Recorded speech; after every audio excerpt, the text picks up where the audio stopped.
end is the beginning. Mari kita baca dulu ayat pokoknya di dalam Yesaya 43. Lihat, aku hendak membuat sesuatu yang baru, yang sekarang sudah tumbuh. Belumkah engkau mengetahuinya? Ya, aku hendak membuat jalan di padang gurun dan sungai-sungai di padang belantara. Jadi inilah saudara-saudara pekerjaan Tuhan itu. Tuhan mampu, bahkan spesial untuk melakukan sesuatu yang baru dalam kehidupan umatnya. Sesuatu yang kita tidak pernah pikirkan bahkan. Sesuatu yang mujizat karena dikatakan membuat jalan di padang gurun, membuat sungai di padang belantara.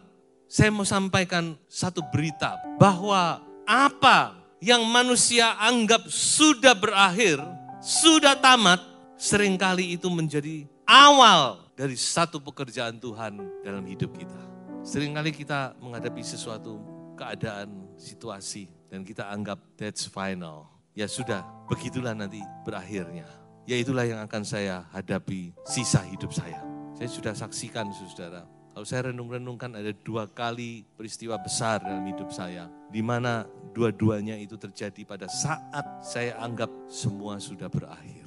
Salah satunya ketika saya bisa berkuliah di kedokteran. Saya memang ingin jadi dokter. Itu cita-cita saya sejak saya di bangku sekolah. Tapi ketika saya lulus, satu persatu saya mendapatkan kegagalan. Mulai ujian pemerintah, ujian swasta. Padahal menurut saya punya modal yang cukup. Tapi Tuhan izinkan kegagalan demi kegagalan. Sampai satu titik saya merasa, okay, I forget it. Saya lupakan saja cita-cita saya. Tetapi justru pada saat yang demikian Tuhan membuka jalan. Yang secara manusia itu tidak mungkin. Pada saat itu, tahun 80-an, itu sangat sedikit orang sekolah di Taiwan. Dan saya tidak bisa Mandarin. Tapi Tuhan justru buka jalan di situ, saudara. Demikian juga dalam kehidupan saudara. Mungkin saat ini saudara menghadapi satu situasi, satu keadaan di mana saudara berkata, sudah berakhir, udah tamat, udah nggak bisa lagi, udah sampai di sini. Tapi saya mau katakan, justru itu adalah awal Tuhan melakukan satu pekerjaan yang besar dalam hidup saudara. Nah saudara, sebab itu ayo maju terus, jangan putus asa, tetap percaya. Nah saudara, saya akan memberikan contoh-contoh dalam Alkitab. Sebenarnya ada banyak contoh, banyak sekali, tapi saya ambil 3 contoh dulu. Yang pertama, kita lihat dari kehidupan Abraham, nah, yang paling gampang bukan? Bapak orang percaya. Tuhan mengadakan sesuatu dibilang sudah mati, dikatakan. Itulah Tuhan kita. Saya pikir-pikir Tuhan itu memang hebat, luar biasa. Dia memulai rencana keselamatannya dari seorang yang sudah tua renta, yang sudah tidak punya harapan untuk memiliki anak. Justru dari Abraham, bukan dari orang yang kuat, yang gagah keturunan raja, tidak. Dari seorang yang sudah tua, bahkan dia sendiri berkata, Tuhan, aku sudah umur sekian, istriku sekian, mana bisa aku punya anak. Dan firman Tuhan berkata, sudah mati pucuk. Apa itu mati pucuk? Saya coba melihat di kata bahasa aslinya, dipakai kata nekro. Kalau saudara punya pendidikan medis, saudara tahu apa itu artinya nekrosis. Nekrosis itu jaringan yang sudah mati, yang sudah hitam, biasanya tinggal dibuang saja. Jadi saudara-saudara, secara manusia, Abraham dan Sarah itu sudah tidak punya harapan untuk menjadi bapak, untuk punya anak. Sudah tamat, tapi justru pada saat itu Tuhan mengadakan mujizat. Jadi Abraham itu menunggu 25 tahun. Dari umur 75 dia keluar dari Haran, dia mendapatkan janji, dia akan mendapat keturunan, tapi janji itu digenapi ketika dia berumur 100 tahun. Kenapa kau harus menunggu 25 tahun? Rupanya Tuhan mau benar-benar menyatakan bahwa ini benar-benar adalah pekerjaan Tuhan. Bukan oleh kuat dan gagah manusia. Kadang-kadang Tuhan menunggu kita menyerah. Sampai kita sudah mentok, menyerah, nah di situ Tuhan berbuka jalan. Ketika kita masih merasa kuat, kita masih merasa mampu, Tuhan biarin aja. Oke, kalau kamu masih bisa, silakan berusaha.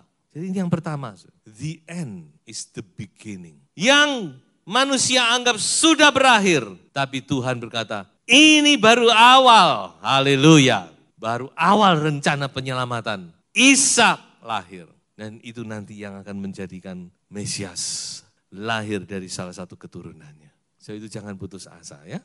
Yang kedua, Musa. Kalau saudara baca di dalam Keluaran 3 ayat 1, dikatakan demikian, adapun Musa, ia biasa menggembalakan kambing domba Yitro, mertuanya, imam di Midian.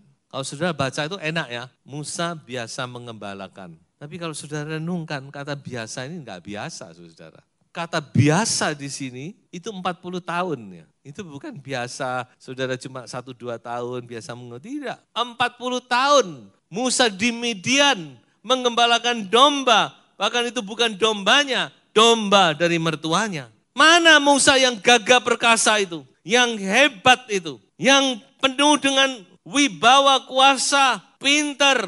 Ya, dia mau dicalonkan jadi Firaun. Mana itu semuanya? Tidak ada sisanya sudah. Musa sudah berumur 80 tahun. Seorang kakek. Segala impiannya, cita-citanya, segala ambisinya. Musa itu punya ambisi tadinya. Makanya dia sampai berani tampil menjadi pembela umat Israel sampai dia bunuh orang Mesir. Karena dia merasa ini aku dipilih Tuhan ini. Semua sudah menguap habis. Makanya ketika Tuhan datang kepada Musa, Musa saatnya tiba aku utus kamu. Hah? Tuhan jangan aku, nggak mampu aku, utus saja yang lain. Dipaksa-paksa sama Tuhan, dia tetap tidak mau sampai terakhir Tuhan marah baru dia takut. Baik, oke Tuhan. Dari sisi Musa, Musa pasti berpikir, that is the end of my life. Inilah akhir kehidupan saya, menjadi gembala di Midian, mengembalakan domba. Ya puji Tuhan lah. Senang di sini juga senang, ya ada enaknya juga, tenang, enggak ada macam-macam, pokoknya pagi ngembalakan domba, duduk merenung, menjaga domba, sore pulang dan seterusnya. Dia hadapi rutinitas hari demi hari dan dia pikir that is his life, itulah hidupnya dan dia akan berakhir sebagai seorang gembala domba. Tapi Tuhan berkata no, rencanaku bukan itu, rencanaku kamu akan menjadi gembala umatku. Kadang-kadang kita berpikir hidup kita cuma sampai di situ, saudara. Itulah akhir hidup kita. Tapi Tuhan masih punya rencana. Amin. Amin. Sudah percaya Tuhan masih punya rencana dalam hidupmu? Sudah jangan berpikir, sudah Tuhan saya sampai di sini. No, belum. Cerita belum berakhir, masih bersambung. Rencana Tuhan masih belum dikenapi. Mari kita maju terus. Dengan hati yang peka, dengan hati yang taat, kita melangkah maju. Yang ada tentu kita tetap hadapi, jalani. Tapi kita tetap percaya Tuhan mampu melakukan hal-hal yang baru dalam hidup kita. Amin. Dia mampu mengangkat saudara dan saya. Haleluya.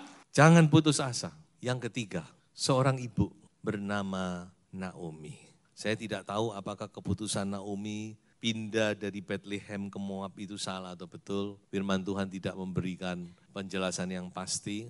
Tapi yang terjadi di Moab, Naomi kehilangan. Dia kehilangan suami, dia kehilangan kedua anak-anaknya yang laki-laki. Sehingga tinggal Naomi dan 2 menantunya. Ini yang membuat Naomi berpikir, kembali aja ke Bethlehem. Aku gak punya siapa-siapa lagi. Sehingga waktu dia kembali ke Bethlehem, orang pangling sama Naomi. Naomi ya bukan ya, dulu Naomi itu cantik, ya aksi, ya merawat dirinya, penuh percaya diri. Ini kok sudah tua, rambutnya putih, tapi kayak Naomi. Waktu tidak terlalu lama berjalan, mungkin antara 11-an tahun. Tapi Naomi berubah total, menjadi seorang yang tua dan tidak ada sinar dalam wajahnya. Tidak merawat tubuhnya. Sehingga ketika orang tanya, apa engkau Naomi? Dia bilang, bukan, aku bukan Naomi, aku Mara.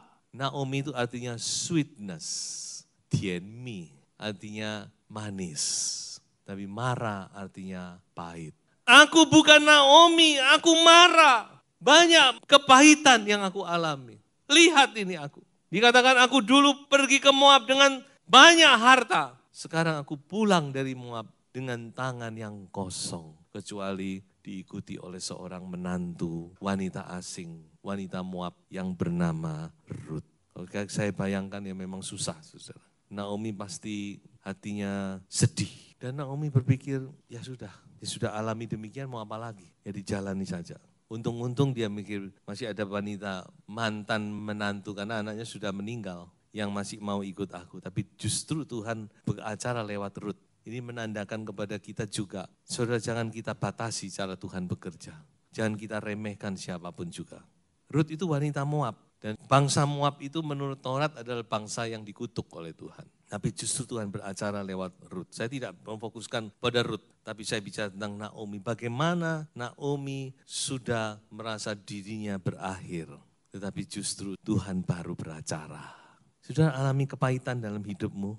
Mari, percayalah bahwa Tuhan bisa membuat yang pahit ini menjadi manis. Amin. Dan Tuhan memang begitu, pekerjaan Tuhan begitu, saudara. Makanya Tuhan berkata, ayo cabut kepahitan itu.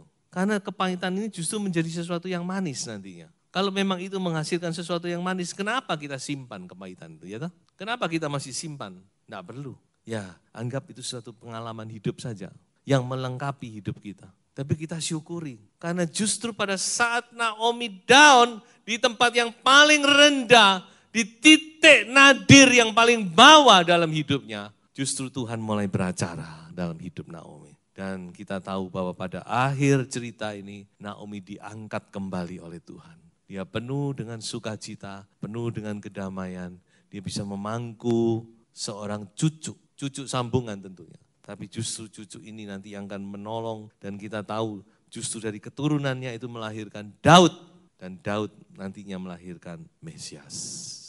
Sebab itu mari saudara, ibu-ibu, mungkin ada ibu-ibu yang sudah ditinggal oleh suami dan merasa diri, seolah-olah hidup ini sudah berakhir.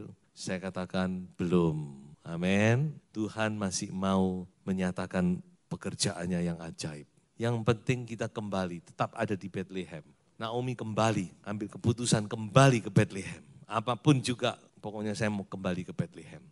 Kisah yang terakhir, saya tambah satu tapi yang kunci atau yang terpenting, yaitu Yesus, Tuhan kita yang kekasih. Mengapa saya mengangkat Yesus? Karena saudara-saudara, Yesus juga alami itu. Ketika Yesus mati di kayu salib, musuh-musuhnya bersorak-sorai. Makanya Tuhan Yesus ngomong sama muridnya dalam Yohanes, kan? Dunia akan bersuka cita, kamu akan bersedih. Pada waktu Yesus mati di atas kayu salib, saya percaya iblis pun bersuka cita. Sekarang kita menang. Tidak ada lagi yang bisa melawan kita. Demikian juga musuh-musuhnya semua bersorak-sorai.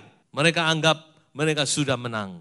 Tetapi saudara-saudara, perhatikan perkataan Yesus. Sebelum dia menyerahkan nyawanya, dia berkata, "It is finished." Bukan I am finished, bukan. Kalau I am finished itu artinya aku habis sudah. Tapi it is finished artinya adalah sudah genap.